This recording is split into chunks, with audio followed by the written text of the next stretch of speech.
السلام عليكم ورحمة الله وبركاته.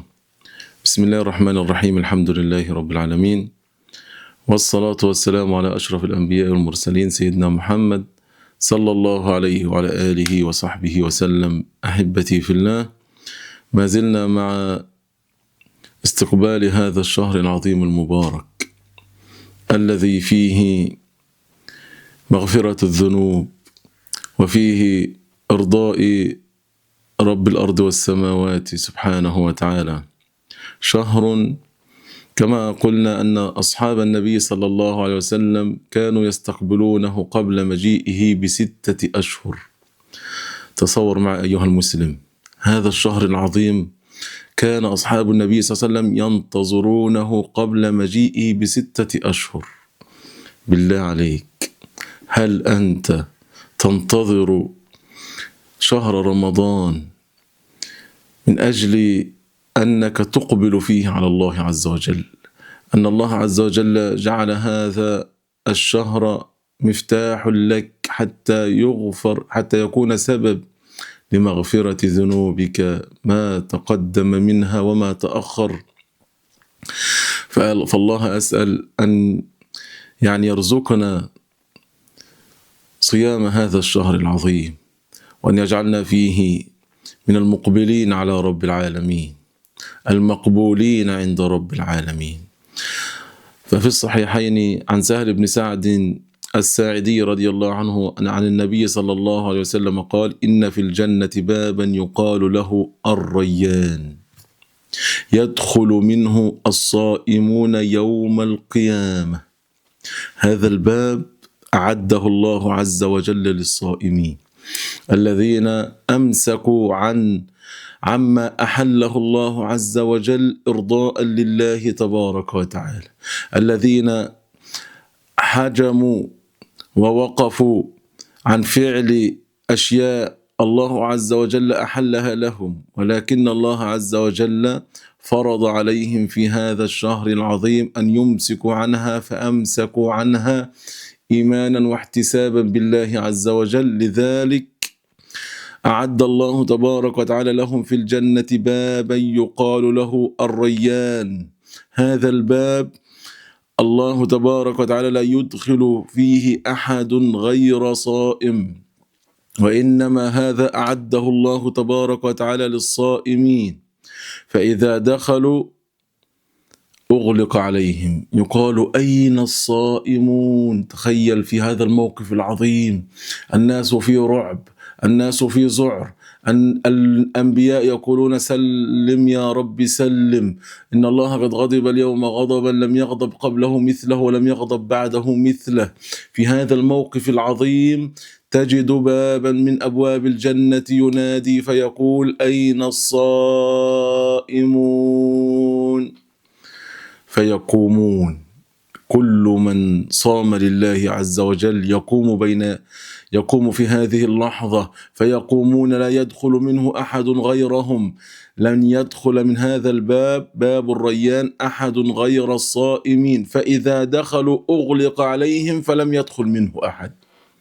هنيئا لك يا من تقبل على هذا الشهر العظيم، فتصوم نهاره وتقوم ليله، تتبتل إلى الله عز وجل، تذكر الله عز وجل، تلجأ إلى الله عز وجل، تبدأ بقراءة القرآن وتدبر آيات الله عز وجل، وتمتثل لأحكام الله تبارك وتعالى. هذا هو الفائز بشهر رمضان. قال ابن حجر رحمه الله عز وجل: الريان باب من أبواب الجنة يختص بدخول الصائمين منه، وهو مما وقعت المناسبة فيه بين لفظه ومعناه. الصائمون يمتنعون عن الطعام والشراب، ولكن العبد في رمضان ربما يظمأ أكثر من الجوع، فجعل الله عز وجل مناسبة بين اسم الباب وبين ما يشعر به الصائمون في نهار رمضان، لأنه مشتق من الري، وهو مناسب لحال الصائمين، فمن دخله لم يظمأ، لأنه منع نفسه من الشرب من إرضاء لله عز وجل، فجعل الله تبارك وتعالى هذا الباب اسمه الريان، أي من الري، حتى يروي الله عز وجل من أمسك نفسه عن الشراب فظمأ في نهار رمضان، فجعل الله عز وجل ثوابه من جنس عمله، فأدخل الله تبارك وتعالى الصائمين من باب الريان. قال القرطبي رحمه الله عز وجل: اكتفي بذكر الري عن الشبع لأنه يدل عليه من حيث إنه يستلزمه لكونه أشق على الصائم من الجوع. أسأل الله أن يرزقني وإياكم الدخول من باب الريان. اعلم رحمك الله أن للصائم فرحتان: فرحة عند فطره، وفرحة عند لقاء ربه سبحانه وتعالى. عن أبي هريرة رضي الله عنه أنه قال: قال صلى الله عليه وسلم: يقول الله عز وجل: الصوم لي وأنا أجزي به، يدع شهوته وأكله وشربه من أجلي، والصوم جنة أي وقاية، وللصائم فرحتان يفرحهما، وللصائم فرحتان: فرحة حين يفطر، وفرحة حين يلقى ربه سبحانه وتعالى. الصوم أيها المسلمون كفارة للخطيئات.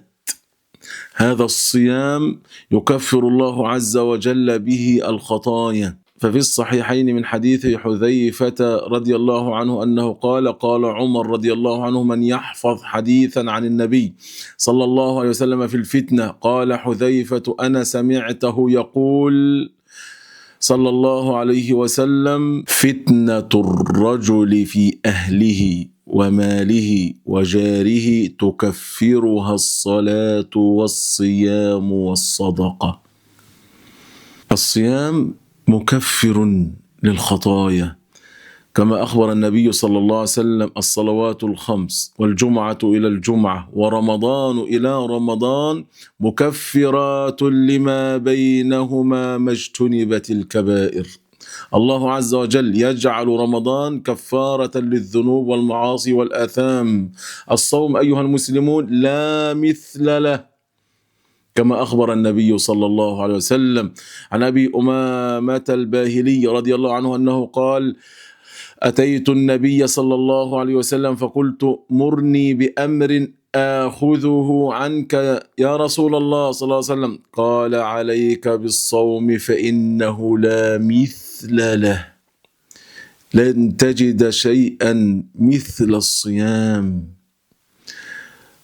منع العبد نفسه عن الطعام والشراب والشهوة، وهذا أحله الله عز وجل له من أجل إرضاء الله عز وجل. فيقول النبي صلى الله عليه وسلم آمرا أبي أمامة الباهلي رضي الله عنه فقال: عليك بالصوم فإنه لا مثل له. الصيام أيها المسلمون يأتي شفيعا لصاحبه يوم القيامة، فكما في الحديث عن عبد الله بن عمرو أن رسول الله صلى الله عليه وسلم قال: الصيام والقرآن يشفعان للعبد يوم القيامة. الصيام الذي نقبل عليه، أسأل الله أن يبلغني وإياكم رمضان، والقرآن كلام الله عز وجل يشفعان للعبد يوم القيامة في هذا اليوم العظيم، يوم يفر المرء من أخيه وأمه وأبيه وصاحبته وبنيه. في هذا اليوم العظيم يوم لا ينفع مال ولا بنون إلا من أتى الله بقلب سليم. في هذا اليوم العظيم الذي تجثو كل أمة على ركبها ويقول الأنبياء أجمعون: نفسي نفسي نفسي نفسي. في هذا اليوم العظيم يأتي الصيام والقرآن ليشفعان للعبد يوم القيامة. الصيام والقرآن يشفعان للعبد يوم القيامة. يقول الصيام: أي رب، اسمع، منعته الطعام والشهوات بالنهار فشفعني فيه. ويقول القرآن: منعته النوم بالليل فشفعني فيه. قال: فيشفعان. فالصيام أيها المسلمون له فضل عظيم، وله أجر كبير عند رب العالمين. فعليك أن تقبل على هذا الشهر تريد فيه إرضاء الله رب العالمين، فعل ما يرضي الله تبارك وتعالى. ينبغي عليك أن لا ينسلخ منك شهر رمضان إلا وقد غفر الله عز وجل لك ذنبك بسبب صيامك لهذا الشهر العظيم. أسأل الله في عليائه ومن فوق عرشه أن يعينني وإياكم على ذكره وشكره وحسن عبادته. هذا ما كان في فضل الصوم، وهناك فضائل لشهر رمضان العظيم. هذا ما سنعرفه في اللقاء القادم. أسأل الله تبارك وتعالى في عليائه ومن فوق عرشه أن يعينني وإياكم على ذكره وشكره وحسن عبادته. اللهم اغفر لنا ذنوبنا وإسرافنا في أمرنا، وثبت يا رب على الحق أقدامنا، وانصرنا يا ربنا على القوم الكافرين. وصلى الله وسلم على البشير النذير نبينا محمد صلى الله عليه وسلم.